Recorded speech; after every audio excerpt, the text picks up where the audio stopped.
this screen. Welcome to the Phase 4 podcast, inspired by Bishan Lakiani and Ajit Nawalkar, co-founders of EverCoach, a division of Mind Valley. In this podcast, we speak to coaches and creatives about where they were, where they are, and where they're going.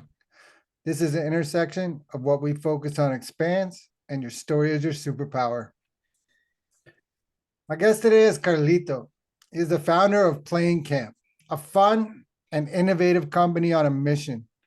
Playing Camp is bringing the playground back to adulthood through joyful connections in nature. I'm grateful that he is here today to talk about his amazing project, along with his book, his travels, and other topics. And Carlos, welcome to the podcast. Thank you very much, man. I'm so honored, JP, of being here today.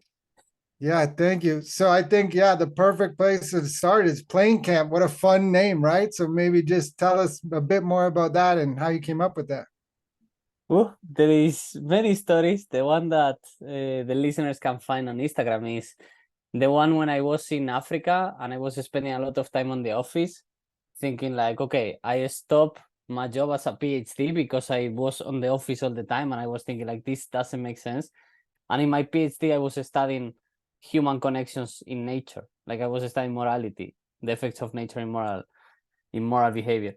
And then I stopped with the PhD because it was like simply like too much, no? So I arrived to this point of my life, I burned out, and I said like, I cannot with this European lifestyle of always being indoor, always being lonely, always doing these boring things.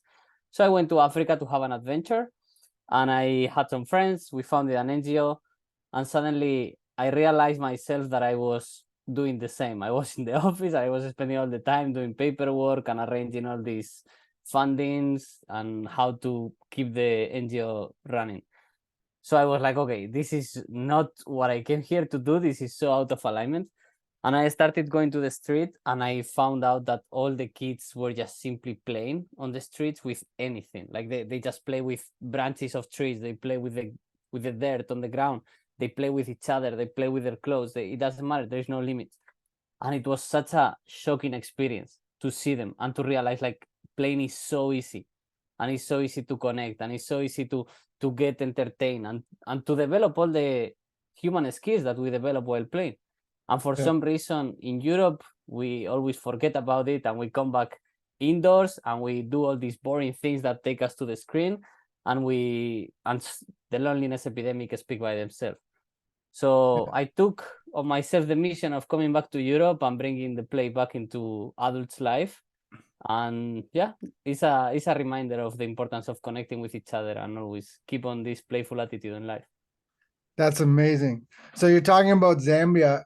That's where you were, and the story is the same in less developed countries where you will see kids, right? In Cuba, I've seen kids. They have a stick and a rock, and they're playing baseball, and they're running the bases, and they're so fully present and aware.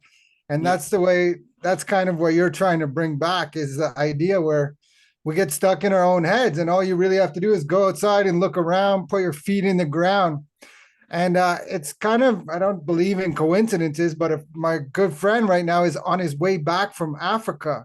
Mm-hmm. And he was the same thing. He was going around when he was there for the past 10 or 12 days and kind of just talking to the kids and the people and seeing that. And like, if you go check him on Instagram, you'll see it. It's like visible, exactly what you just described.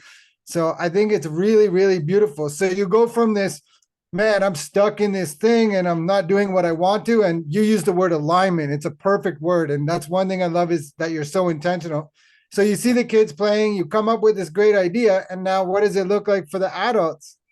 But it's so what we do is non-linguistic improvisational games. So my background is on psychology, on dance and theater, and as well as on spirituality, on yoga meditation.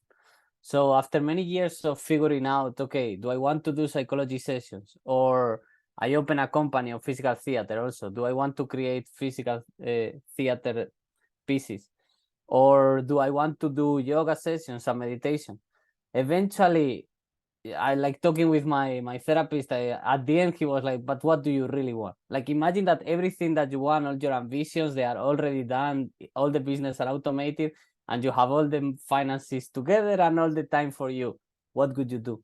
And I'm like, I could just do parties and play with people. And he's like, so why don't you do that now? I was like, duh. so so that's basically it. It's just coming together and we enter into this non-linguistic space. So we all agree that we are not going to talk.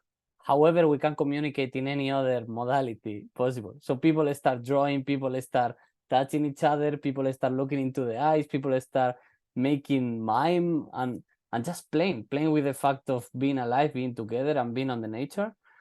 And yeah, and I mean, I love it because I don't know where Too. it's gonna go. I have a structure, but it always go to this crazy place where people feel so free. They just Yeah. start climbing trees and throwing sticks to each other and things like that. And that's the best way to do it, right? I every time I teach, I have a bunch of notes that I want to say this and say that, and I never end up saying any of it because the second you start doing that, you're off script. Like it's better just to flow. I saw one picture and it looks like, I don't know, you took a bunch of coconuts and there's a line and it's almost like there's something primitive and primal and just people definitely connecting to the earth and going back to our core. Can you Yeah. speak to that? 100%. This is something that is very magical because there is two regressions happening simultaneously. One regression is individual, is me, I'm an adult, but I come back to what being a kid is, which is being aware, being in the present, being like curious about everything around me. Like everything is a possibility, everything is a game. I can do whatever, I'm free. I'm not judged by other people. Or if they judge me, I'm free, I don't care. So this is one regression. And the other regression is what you described. Like the moment we stop talking, we stop thinking. And people come back to way more primitive human to human communication and interaction. So I have had this feedback from participants. They told me like this is like living in caves, like pre-linguistic era. Like people just understand each other because they look at each other and they know like, okay, you are hungry, I'm hungry. So let's get the coconut and let's drink from the coconut, or let's pour water into each other. Or these games of throwing things, like just with a look into the eyes, people understand each other. And for me, I mean, if any anthropologist is listening to this conversation and they want to come to Plain Camp, they will have so much to study, like how language develops, how communication appears also between people, and how it's possible to understand behavior just from human to human connection. Yeah, the one with just if you're a couple feet away from someone and just staring right into each other's eyes for a couple minutes, like it's almost like your whole world is revealed and it's really deep. If anyone's ever done it, you know what I'm talking about. And so the non-linguistic thing, that sounds like a little bit like Vipassana yoga, Well, yeah, not really, like, where you because just go silent. I know, I mean, it's the opposite of silent, actually. Like, I did Vipassana, and for those curious, there is a 1 hour long video telling my story on YouTube. And for me to be silent was super difficult. And also, I couldn't write, so I imploded kind of situation. However, in Plain Camp is the opposite. There is a lot of self-expression, and people say that. Like, I can express myself so much. The only thing is, we don't use language to avoid the miscommunication and the rationalization of language. From So a is there like psychology, noises, like grunting or anything? No. yeah, whatever they want, Okay. like ooh, ooh, ga, ga, ga, pa, pa, pa, ti, ta, ta. So, Okay, okay, I see. So I was still, for some reason my mind just went to Vipassana, but that's cool. Um, that's amazing. And so how about obviously you don't just sit there and do that the whole time. There's other things, right? So mm, do you have some kind of, I don't know, grounding, meditations, anything yeah. like that? Yeah, can you talk to that? For those curious about it and they want to go deeper, so I'm finishing an online course that will be live really soon. And in the online course is a series of videos that I recorded on Bali explaining each of the stages. So it's for facilitation, for facilitators, those that want to facilitate Plain Camps. Because at the moment I'm talking with a lot of companies, and what I'm seeing coming is like I will have to be in two places at the same time. Like this company wants me to be in Christmas and this company wants me to be in Christmas. So I will have to send people. So that's why I prepared this online course where I explain step by step how Plain Camp is facilitated. Because at the beginning we are in our adult rational mind where things have to make sense and where we have to do what we are supposed to do. So the very beginning, the very first exercise is looking at a plant in silence for 3 minutes. So you choose a plant around you, and then you put a name to the plant. Like, my name, Carlito, your GP, so we can put names to plants. And we just go to the plant and we connect for 3 minutes. And this is the very magic trick that makes people to be grounded in the present and to be open and curious to the wonders that are always around us, but we are not acknowledging. And from there, I can describe you really quickly. We do breathing exercises, a bit of yoga exercises, we warm up the body, we stretch it, and then we start doing some connection between each other. And we always try to synchronize the movements and to synchronize the voices, because this is what creates the group energy and the synergy also. And this starts moving the group into more storytelling games, where we start including different objects like sticks or leaves or ground or dirt. And then sometimes it's more symbolic and people start building things, or sometimes it's more physical and people start running around. And if the group is big, in many occasions people go along with the people that play in a similar way. So Beautiful. yeah, generally males are more physical and women are more symbolic when they play. That's beautiful. And I like the idea. It's coming every time you say something. It's just the idea of playing with possibility, right? See wherever your mind will take us and shut off that normal 9 to 5, just run, run, run. And part of our podcast here is that your story is your superpower. And so you started by saying you kind of got burned out. And then now you came in, how can I change that and use that as a superpower? And that's what you're doing. And the idea of like having I don't know what you call it, a credit, but you're going to have other facilitators that are going to teach this as well. I saw you on a Pond of McKenna on stage somewhere, and you were so clear on your vision and your intention. And it was just really, really magical to watch because of your clarity was just like, so he asked you a question, you knew exactly what you thought about it lots of times. You have a mission, a vision. And so for newer coaches, go check that out. We'll leave the links to that in the podcast. The line I liked the most was when you said it was, what do you want it to look like? And you said, I want it to be like a Burning Man festival with people playing everywhere. Yes, 100%. 100%. And it's possible. Like, I think people just love these things, and there is a pulse for this. It's growing in the planet. Like I feel it is like with this whole AI and robots, at some point people are gonna be like deeply questioning, what am I doing in this planet? What is my purpose? And our purpose is human beings, and beings don't do, beings be. We just are. And for me, the sweet, perfect activity between doing and being is just playing, because you are in the present moment and you are doing things. And yeah, just imagine like 3 days of non-linguistic huge playground of people just playing around is wow. Yeah, it's and that's the other part of the podcast. What we focus on expand. So when you do that for 3 days, you're expanding yourself big time, because now all of a sudden, yeah, you're shaking up things and it looks a little different than the normal. And not only it creates a possibility in the moment, but down the road, a week later, you get more insights and like all this kind of stuff. Yeah, like I have this community in a really low price point of $10 per month, which the logo of the community, or the motto is life is a game, play with joy. So we are all about discovering how can we gamify life, and how can we take out all these worries and preoccupations. And the one of the biggest preoccupation that people have a lot is around finances and money. So how can you gamify both how much you spend and how much you earn? And what are the activities that bring you joy and the activities that bring other people joy? So the more you focus on those, the more other people will see the value on those as well. And they will reinforce you with money. Right. And it's almost like if you just deliver, I think the rule here is like 10 times the value. And as long as you're happy with delivering 10 times the value, same thing. It's funny that you're talking about this. Right now, I'm in the middle of teaching a workshop, a writing workshop. And this week is about cultivating creative confidence. And next week is about healing the inner child.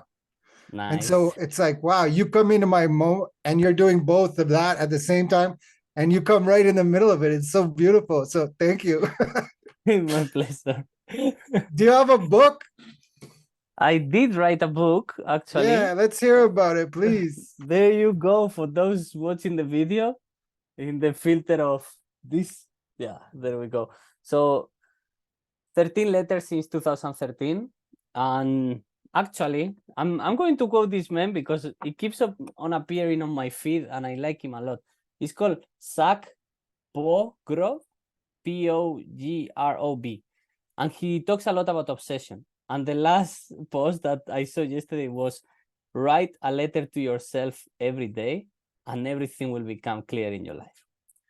And I was like, that's such a good reminder, especially for me that now I'm going through times like I'm a bit stuck because many things are happening simultaneously and I have to do this daily task and everything. And I have this book here, which is called 13 Letters since 2013. And I'm like, of course, man, this was my tool during my 20s to understand myself, basically. And along the book, I navigate these three big questions, like who I am and who can I become? What is love and what is relationship and what is the meaning of being with other human beings? And the last one is so the identity, the meaning of life. Like what am I here for, or why am I here? So who I am, why am I here, and who am I with? And this is the book I collect. Like, well, so I wrote, I don't know, more than 1,000 pages of letters, and I had the idea of doing like a top 10, like a greatest hits of letters. So I had the memory of some key letters in different cities that I have lived and in different moments of my life. And I was like, okay, let's compile, let's put them together and let's create a book. And because I started in 2013 and because I like to go against myths, so I choose the number 13, which is associated with bad luck. But I believe we create our own luck. So 13 letters is 2013. And for me, sometimes I still think about it and I love to read different moments because they are so meaningful, right? Like how I started with it when I was 20 or even earlier. And the last letter is when I'm 28, 29. So there is this whole transition. And I think it could be super helpful, especially for youngsters that are lost. It's like, brother, everyone is lost. And it's the most common thing.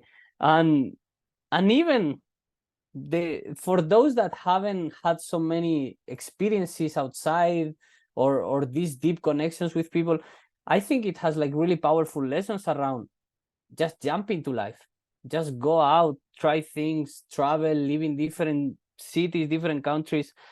And especially for me, the power of the book is if people start writing letters. Because through writing letters, I wrote a post about this many years ago. It's like you are going to understand yourself so much better. And you're going to make your mind outside of your mind. So then you will have some distance from it and will be able to self-analyze and reflect. And especially, you nurture the relationship in a way that you don't nurture when you are just texting someone. Yeah, So guys, 100%. yeah, write letters.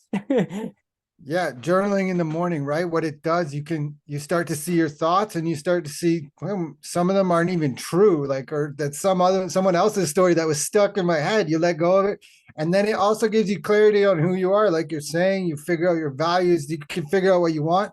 I always tell people journal the story of your life in advance. What do you want from your life? Like when we play Magic Wand, go ahead and start writing what you want like it already happened.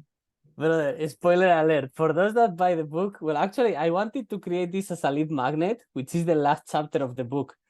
Because, every chapter starts like this title and it's like this location. So I was living in Denmark, I was living in Jaén, I was living in India. And then the year and how old am I. So the last chapter hopefully is seen here. Yeah. You see that it's written 39 years. So basically, I wrote my 10 years vision, and there it is. Let's see. We are moving there. So let's see. So, for those of you who are just listening on audio, he just held up the book to the last chapter, and it's written. The date is like December 30th or something, 2031. Yeah, And so we didn't even script that, but yeah, exactly what I just said about write your story in advance. That's what you've already done, which is magical. 100%. Yeah, 2031 exactly. I love it. So another thing what you're saying there is a good tip for writers is if you don't know what to write, a lot of writers get stuck. Like, I don't even know where to start, or if you, especially with memoirs, right? How do I write my life story? You don't have to. Just write the events. What happened, good and bad, right? Somebody died, somebody got married, there was a birthday, there was a wedding. Write them all as stories, because that's what a book is. It's just a collection of stories, and that can help you on your path, especially for nonfiction writers. Yeah. Carlos, I got to ask this question. I ask to everybody. This is the Phase 4 podcast, and Phase 4 in the 6 phase meditation by Vishen Lakhiani is all about creating a future 3 years out. So where is Carlos 3 years from today? The thing is, I don't know. like it can go so many places, and maybe I should do this exercise again, because I'm it's a really good fuel to have like a really clear focus vision. And at some point I move away a bit from the vision just to focus on the day to day, because I did a lot of vision, and it happened. I was like, hey, I'm gonna go to Africa, and I went. Or I wanna live in Bali, and I did. Or I want to be closer to the Mind Valley ecosystem, and then I start working with Jason Marcampbell and also with Ezequiel. And I wanna speak on a stage, and then I go to Mind Valley University, and I'm there. So now the point is, I believe this is going to become a coaching session for me. So I believe I'm even afraid of what's possible, because when I'm brainstorming with people about the plane camp, they told me like, wow, you should go to TV. And because, all these reality shows of women and girls, and they are all in the same house and blah, blah. And you do plane camp, and then things happen. And it's like, yeah, but if plane camp starts being in TV, then everyone suddenly is national famous. And okay, now I start getting facilitators. So now suddenly it's like a kind of world movement where every company starts to get this vision that I had, like, kids have playground time, kids have a break every day. Why don't companies have a break every day? And then I look at the model of Zumba, which is also something like, which is international, global, and Zumba is everywhere in every gym. And it's like, okay, why not playing campus in every city, and people gather together in public parks and they play? So the point is, I don't know. And I'm scared of it, because, I just came up with the idea, and I'm here like thinking and things can get exponential in no time. I applied recently to work as a creative with Mr. Beast as well. Because, if I tell Mr. Beast, hey, let's get a whole forest, let's put 100 people, and let's do 1 week of playing camp. And if Mr. Beast like the idea, he will be like, okay, let's do it and let's film it. And then the whole thing suddenly becomes like 100 million views or 200 million views in YouTube, because it got virality. So I don't know, man. That's why GP, I like to focus on the day to day, because things can get so big so quickly with this virality. So, okay, I'm going to say something that I think it moves the conversation a bit, but something that I really want to do, and this can be 1 year, 2 years, 3 years, is I want to bring some of the people that I met in Africa, like really good friends, and create this kind of YouTube channel where we are traveling around in different cities, and we do a spontaneous plays with people on the street. So we can create shorts, and they go viral. And then we do these shorts about how easy it is to connect with a stranger, how easy it is to play. And we all dress with these African clothes. And at some point, we organize massive pillow fights on parks. So that's like a plan. That's Yeah. amazing. Yeah, it don't have to know the future, right? Because there's so many different possibilities. And what I'm hearing you say is that your fear is that you're going to get way too big, that you don't know what to do with that power. But if that's the role, and I can see it too, then it's almost like your responsibility to do it. That's why Vincent and these people, they have this message of, the universe has this huge mission. And then it's like, who is going to raise the hand to say, I'm going to do it? So at some point I raised my hand, and now I'm going through this phase of fuck, I've raised my hand. Like when the teacher asks you in the class, like, okay, now you come to the blackboard and you explain all the classroom this exercise. I'm like, it's that. Yeah. And there's another thing there that sometimes fear is also the same feeling in the body as excitement. So maybe you're excited to do this because it's such a buddy, I see the mission. I see like the responses from other people who have gone through playing camp, and Yeah, just the whole idea. It is that amazing that, like, I don't know how come it's not there everywhere already. yeah. Wow. A really good reminder. The one of fear is excitement. Yeah. Yeah. Tell me about Sue. Was it Mind Valley University? Who is some of maybe your favorite speakers or mentors from Mind Valley or Evercoach? Nice. So I had a huge admiration for Vision, obviously. Like I guess everyone the first time we go. Is that Uh, Mr. Beast? When you say Mr. Beast, are you talking about Vision or someone else? no, Mr. Beast is the YouTuber. He's the biggest YouTube in the platform. Okay. Yeah. And Vision is Vision Lakiani. And yeah, he's a also. So I have huge admiration from him. The only thing that I can say, and if you are listening to it, hi Vision, I believe he might be also afraid of what he has created somehow.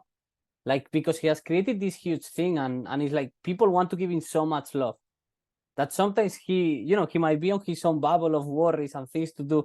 It's like, brother, maybe just chill, relax, be open to love, at least for half an hour or 1 hour during Mind Valley just receive. Because it's like everything that you have given us, just be open to receive for 1 hour. And yeah. Yeah, And he's so professional. It's I see it exactly what you're saying, and it's like yeah, I don't think he expected to get that big, but now he's wanted, like you're saying, to be in two different places at the same time. He's trying to be in 20 places in Estonia at the same time. yeah, yeah. Uh, Eric, I didn't have so many interactions with Eric Edmits, but I had some. I love when I can meet them one to one and then just talk randomly. And I had that opportunity in one of the parties, and he surprised me because I could hear him saying things that I had not hearing before. Because somehow, I have listened to decent amount of his content. So at some point, I go there to the talks and I'm like, okay, it's a similar story than the last time. But when I'm talking with them one on one, then suddenly he started speaking about how to raise kids. And I'm like, okay, this is new. How kids, like how volunteers and employees, they are similar, or how to treat the people in your company. I'm like, okay, this is new. And yeah, like Eric, Kids? yeah, I think Eric is a really intelligent person. Yeah, definitely. Yeah, he's brilliant. And I mean, I could tell you something about all of them basically because closer or further I have interacted with them. Juanpa, for example, I love Juanpa is really embodied as well, and he loves to do experiences, which is something that I stand for. I believe we have a lot of talking, mind all the time, and I crave experiences, and I believe people want to experience things. So I like Juanpa for that. Yeah, that's awesome. I love it. And yeah, he's definitely present all like right. Um, so one thing it sounds like, tell me if I'm wrong, that you did your 3 MIQs a couple years ago and then it all kind of came true. And now you're kind of just wanting you need to go and do it again. Not really. I've done the three most important questions a couple of times or 3 times. Like first time it was when I was in the PhD and I found the vision and I read the book, and then Marisa Pierce, he was hypnotizing me in a lot of my limiting beliefs, definitely. And this is 2017. And for those reading the book, there is a couple of mentions to Mind Valley and this process. And there I did the MIQ. And well, I lost one live book that I did because it was in a hard drive, and this in my queue, I would just need to find it. I know that I have not done all of the things because it's like a kid. You tell a kid, okay, you are free to dream, and then it's like, okay, I'm gonna dream. So then I was writing like a lot of, let's say, really big things, right? However, I mean, I cannot complain about my life. It's like I'm independent. and I have a strong mindset of how to do this life independent. So that's pretty masculine. And then, I have the embodiment of, it's me the one that is choosing to doing it, and that I can do it. So the things that I've done it, I'm following my passion. I'm working on something that is alternative. I'm making it work. So that's professional. And in terms of relationship, there is a lot to fix yet, because I had this idea of building a community and bringing people that are similar aligned in values and in intention and mindset. So this is not happening yet, but I'm convincing a couple of friends to move together to the south of Spain. So I believe that's a first step into that. And yeah, in this, what is the astrology? There is a chart with the different centers in the body. Chakra? But I forgot. It's a whole astrological system, which I might remember at some point. So there is a change on the 30s, right? So the 20s is one stage in your life, and then suddenly in the 30s is like boom, things happen. And yeah, it seems like, according to my chart, which I forgot the name, now in the 30s is going to be even better than 20s. So the 20s was about lessons, and now the 30s is about the true. So one of the things that I'm learning is less and better might be the way to go, and more focus might be the way to go.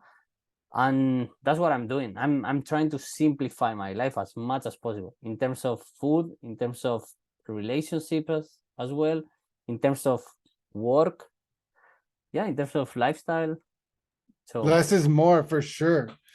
yeah, When you get to your 40s, it gets even better, man. I'm about to turn 44, and the last 4 years of my life has been the best. So, nice. yeah, That's less is more, 100%. I just ran a marathon on Sunday, and I put a whiteboard over there with just like all the lessons and what did I learn, right? And like that are comparable to life. So some of them, less is more, slow down to speed up, knowledge nice. is power, make it up in advance, show up even if you don't feel like it, make a plan, what we focus on expands. So sounds like you're doing a lot of that kind of stuff.